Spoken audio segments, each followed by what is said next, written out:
P4 అని కొత్త మోసం తీసుకొచ్చినాడు.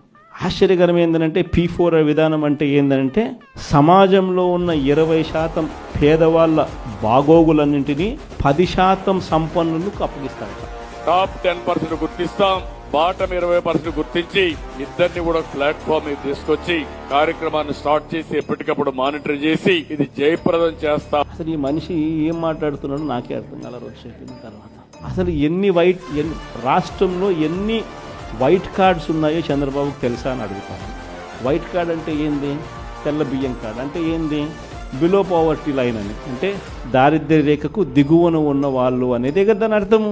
రాష్ట్రంలో 1,61,00,000 ఇళ్ళుంటే అందులో 1,48,00,000 ఇళ్ళు వైట్ కార్డ్ హోల్డర్స్. అంటే ఎంత పర్సెంటేజ్? 1,61,00,000కు 1,48,00,000 అంటే దాదాపుగా 90%.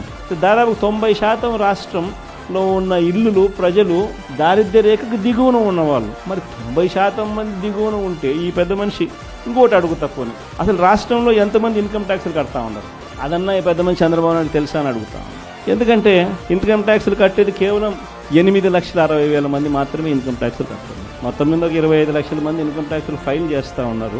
అందులో నిల్ రిటర్న్స్ అని చెప్పి రాసే వాళ్ళను పోను ఇన్కమ్ ట్యాక్స్లు కట్టే వాళ్ళు ఎంత అంటే కేవలం 8,60,000 మంది మాత్రమే ఇన్కమ్ ట్యాక్స్లు రాష్ట్రంలో కడతా ఉన్నారు. మళ్ళీ 8,60,000 మందికి 1,48,00,000 మందికి అప్పచెప్పాలి కదా.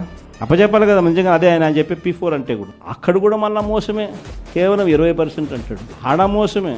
అసలు వాస్తవం చెప్పాలంటే కనీసం 1000 మంది ముందుకు రారు. కనీసం రాష్ట్రంలో 1000 మంది ముందుకు రారు. ఇది జరగదని చెప్పి అందరికీ తెలుసు, అవాస్తవాలని అందరికీ తెలుసు, ఈయన డ్రామాలు ఆడుతున్నాడని అందరికీ తెలుసు. ప్రజలందరూ నవ్వుకుంటున్నారు.